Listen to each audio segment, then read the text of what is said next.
Fellow YouTube business owners who consider themselves professional and full-time creators, I have a question for you. If you decided to step away from your YouTube business for a day or a week or even a month with little to no involvement, what would happen? Would your business thrive? Would it merely survive? Or would it suffer a catastrophic failure? Have you thought about this? In today's video, I'm going to talk about why it's important to step away from your YouTube business and head towards that CEO creator role, and give you some tactical tips to get started in moving into this direction so that your business can thrive, whether you're working less or whether you're not working at all. If you vibe with this, go ahead and comment CEO creator and let's get started. Now, I bring up this extremely important topic because I know how stressful it is to be involved in the day-to-day operations, the tasks and responsibilities of your business. And I also know how terrifying it can sound to think of the thought like, if something happened to me, what the heck would happen to my business, right? Especially my channel and the small business that I'm operating on the back end and using my channel to drive traffic to. And that's the thing, I never wanted to. And perhaps some of you watching this video don't want to remove yourself from your business because it was hard. It's hard to build it. You created your YouTube channel and business through nonstop, tireless, hard work, right? And you've paid yourself wages that you probably would never work for if it were for somebody else. Who can relate to that? And you've poured your hard work, blood, sweat, and tears into this whole thing. And part of the reward is being identified with your business and working in it day to day. So why would you want to remove yourself? Let me explain. Before, I was working tirelessly in my business all day, every day. I was wearing every single hat you could think of. And this is actually very dangerous because if you don't prepare and stress test your business now, life will do it for you when you least expect it. It's pretty alarming if you think about it. I want to emphasize on this video that life does happen. You get sick, a family member gets sick, an accident happens. There's an unforeseen circumstance that calls you out of your day-to-day life and that you need to pay attention to. Maybe you have to be gone for a week or a month or a couple months. So get ready for this story. I've never shared it before publicly on this channel. Let's go. So back in mid-2021, more like the end of summer 2021, I was going through a very ugly breakup with an ex-team member, kind of sort of like a partner, but not really. We weren't legally partners. It was very emotional for me. I was crushed. Like, I was very stressed. I had the biggest ball of anxiety. Like, I wasn't sleeping. It was horrible. I had it felt like it was just rocks in my stomach all the time. And it was just very, very, very stressful. I had to do a complete reform of my team, and that particular breakup, we had to go through some legal matters, and it just was really, really messy. And it took me away from my business for quite a long time, like at least a month, okay? And so when things settled down after that, I'm like, all right, cool, I'm gonna, get back into work. My business needs me. There's so many things to get done. Then wait a minute. I found out the most shocking news of my life. I was pregnant, and I'm like, oh my, I'm pregnant? Like with a baby? Like I couldn't comprehend it. Obviously, it was unexpected, and I'm like, whoa, like how? I just don't understand, right? I was like, I'm gonna be a mom. I don't know how to be a mom. I couldn't comprehend it. So I was dealing with that whole side of things. And then about a week later, after I found out the news, like my husband and I went to the doctor and we heard the heartbeat, and I'm like, okay, whoa, this is real. Like, we're going to have a baby and we're going to have a small family. And so one of the immediate things that I thought about when I found out about the pregnancy was like, oh my God, my business, my channel, like what's going to happen to it? I knew that there was something, like I was gonna have to remove myself to take care of the baby. I was terrified at the thought. I'm like, what the heck is gonna happen? Because as we all know, us entrepreneurs, like there's no maternity leave for entrepreneurs, right? Like the cash in the bank is our maternity leave. Like we have to figure out how the heck we're gonna do that. Like there's no safety net of corporate, oh yeah, take off 6 weeks or however many weeks or months, which by the way, women need to take off at least 3 to 4 months maternity leave, but that's a whole nother story, whole nother video. The point is, I'm like, oh my God, I need to like hustle and start like getting to work and get things in order so I could, have this baby. But then guess what? A week after that started my morning sickness symptoms, and they hit me hard, right? They came and I'm like, whoa, I have no appetite. I want to vomit, but I want to eat, but I don't want to eat. It was crazy. Like I didn't want to do anything. I couldn't even work out. I probably worked out like once a week, and that was me like going for a walk. I was so tired and exhausted. It was that type of exhaustion where you sleep for 12 hours and you still need a nap. Like that's how crazy it was, right? Because this miracle of new life in my body was developing its brain and its neurological system. So it was like, wow, I just couldn't physically work. I couldn't do it. So the way I describe it is like I went from working 40 to 50, sometimes more than that, hours per week to just 5, barely 5. And so as the first trimester went on and I got closer to the second, it was like so much better. Like my symptoms went away, and thank goodness I started to feel normal again. And I'm like, okay, well, now's my chance to really get back to work and hit it hard.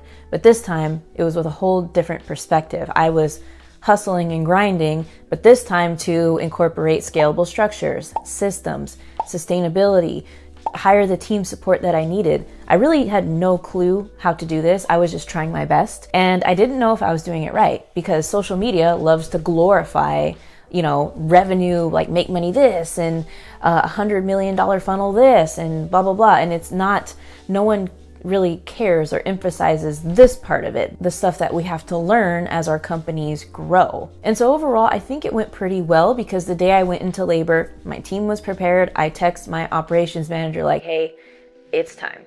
It's happening. Oh my God! Okay, it's happening. Everybody stay calm. What's the procedure, everyone? What's the procedure? Stay calm! And so she knew what to do, and she alerted the whole team. And when I returned from my maternity leave after taking 3 months off, to my pleasant surprise, I'm like, whoa, my business is still alive. Not only did we break even, but we profited 30% while I was gone. I was like, what? That's so badass. Like I was gone from my business, it survived. And not only did it survive, but it profited. So if you're interested in now removing yourself from your YouTube channel and business slowly but surely, here's what needs to be done. In the first step in all this, don't everybody roll your eyes at once, but it is definitely breaking those limiting beliefs. And I'm talking about those beliefs that you have right now, which is keeping you obsessed with workaholicism and addiction to being busy. You have to break free of those beliefs that you always have to be working and involved in your business. This to me wasn't it, like me before thought it would be never possible to not work at all. Like I thought I would just be working on my business my entire life with no backup plan. But going through my maternity leave and then going back to work, I felt a sureness that I never wanted to be working like I was before and just grinding and hustling. Like, no way. That is not the direction I wanted to head, because when I came back, I was working a much more spacious and lighter schedule. So my point is, you truly need to believe that you deserve this, that you deserve to go in this direction so that you can perform at your highest self and highest version of yourself, so you can stay in that zone of your gifts, your zone of genius, and operate on that, because that's what's going to take your company to that next level, to all those next levels and beyond. You look at every CEO out there and they have completely 100% replaced themselves in the business. And so, by the way, if you're interested in learning much more about these steps, definitely download our Subscribers to Sales 6-step blueprint, which goes over the 6 steps you need to manage and scale your 6-figure YouTube business in less than half the time. So go ahead and download it. It'll be the first link in the description. You'll learn about the #1 tool that makes this all possible, our YouTube signature workflow, and dive deeper into this anti-hustle mindset. The next step, and this might sound very counterintuitive, and that is to stop trying to create so much revenue. And once I did this, like once I stopped like trying to chase the money and everything, I'm like, whoa. I was able to like back up and get a bird's eye view on my whole business and what was going on. And so we're fed this narrative every single day on social media, like, $100,000 funnel. I made 30 million in my first 2 years on business. Oh, coaches, you need this super high ticket funnel magical thing that's going to get you, 20 sales per week. Like, just stop. Like, we're fed, like everyone's trying to push down our throat, like, you need to make more revenue, you need to make more revenue. Like, that's true, but you can't make more revenue unless you have like the sustainability structures in place, unless you have proper team support, unless you are removed from the day-to-day grind, like the admin stuff, the copywriting, the social media design, like every hat that you're wearing right now, you can't be doing that, because in order to get what they don't tell you on those Facebook ads is like, in order to make these crazy amount of funnels and money, it's like you have to be the visionary and glide up here to be able to direct like what is going on in the machine, like the different parts of the machine, and make sure all the cogs in the machine are functioning correctly. And that brings me to my next point, which is systems and processes. You're not going to grow a big business if you don't have systems and processes in place. It's literally impossible, okay? Systems and processes are like the foundation. They're the foundation that you're building on top of. You should have a tool, a project management tool, if you don't have one already, and that is going to be like the home base of your business. That is going to be the hub where everyone goes. That's going to be the playbook where everybody understands, like, okay, if I need to understand what my role is in this content calendar or this community or my community or whatever it is, processing refunds or chargebacks, I can go to this place and go inside our administrative systems, and it's all clearly laid out. And people are also so addicted to like, oh, I need to do it myself because it needs to be done right. But I promise, if you really make strong systems and clear outlines, you can definitely transfer your knowledge and your trust into somebody else to do it the same as you, and most likely better than you, because they can focus on this one area or category. And so the next thing is team support. So if you're making anywhere between $100,000 and $200,000 per year in your YouTube business, right? You're a small business owner. You, one, for sure, need to start outsourcing every single task and responsibility involved with your YouTube channel. You should not be doing anything else besides filming. That's it. Every single part of the process, that's, you know, maybe you have hired a video editor, but that's not enough. You need to outsource every other thing that you're doing, involved like the post optimization, the pre-optimization, sharing your video links to your email list, all of that like should not be on your plate anymore. And so when you do this, you get the ROI of more time, and then you're able to outsource team support on the business revenue generation side, like an operations manager, somebody that's really way better than you at what you do, and that can clearly like get the business and the company and follow the vision and the mission that you guys have going on.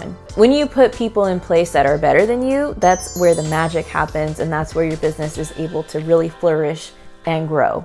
And so, by the way, if you're curious about the brand new way to work with myself and my team, and how to stop working so damn hard in your business and implement scalable structures, systems, and work less, you definitely want to check out a live private training that I have coming up very, very soon. And it's all about how to run your 6-figure business in 10 hours per week. So to grab your seat for this training, it is live. I will be live. It's not pre-recorded or anything like that. There's an application to get your invitation, and I highly suggest you take a look at it.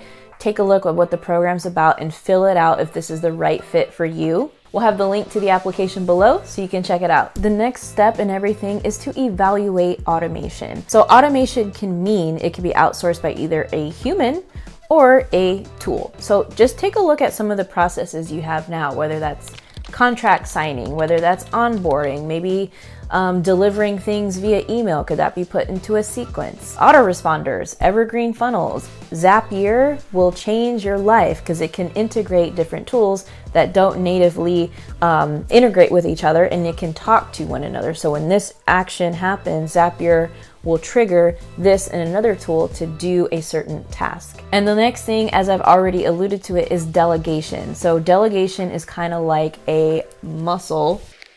Look at this muscle right here. The more you practice, the better you get at delegating. And so you definitely, little by little, want to start outsourcing things that need to get done, but don't necessarily need to get done by you. That's the key. So think about it as you're going along in your day-to-day, and think about a task when you get to it. Like, does this need to be done by me, or could this be done by somebody else? And a big way to know and identify what these tasks are those trivial things that chew up your time and don't really give you an ROI on anything, whether that's revenue, whether that's a new piece of content, something that has to do with income producing activities. And so whatever it is you decide to delegate next, as I said, the more you practice, the better you get at it and the more ROI you're going to get in your work week in the form of working hours back to you, peace of mind, more thinking time, which is huge, right? And so keep challenging yourself in regards to delegation. And the next thing I wanted to talk about, speaking of challenge, is challenging your assumptions about how your business should be ran. So right now, maybe you're addicted to like live launching, or maybe you're addicted to cohorts and doing cohorts and live sessions with your students all the time, or maybe you're addicted to one-on-one consulting and coaching.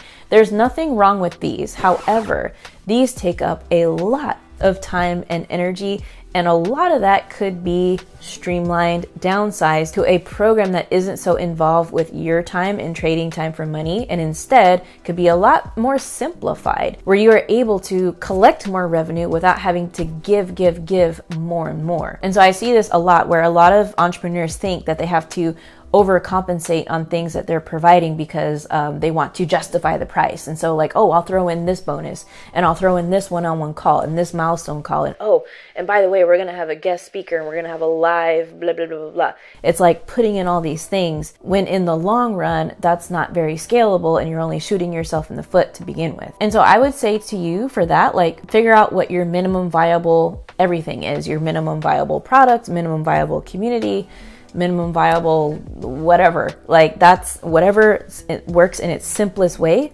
Start there and double down on that. And so removing yourself from your business won't happen overnight, but it can definitely happen in steps. As long as you can work towards getting out of those solopreneur shoes and stepping into that CEO creator role, you'll be moving towards a business that grows faster, feels more at ease, feels fun, and supports you in the way you deserve and how you want your lifestyle to be. So again, I encourage you to check out the link to apply to our live private training and see if it's a good fit for you. If you enjoyed this video, I encourage you to check out the video coming up next, all about the 5 reasons why you're probably stuck at $100,000 with your YouTube business. And that video is coming up next right here. I'll see you there. Click right here. If you missed that goodbye video, here is a 30-second recap of the highlights of what it was all about. This is honestly a really hard video to make. I am leaving this channel. This is my last video. I think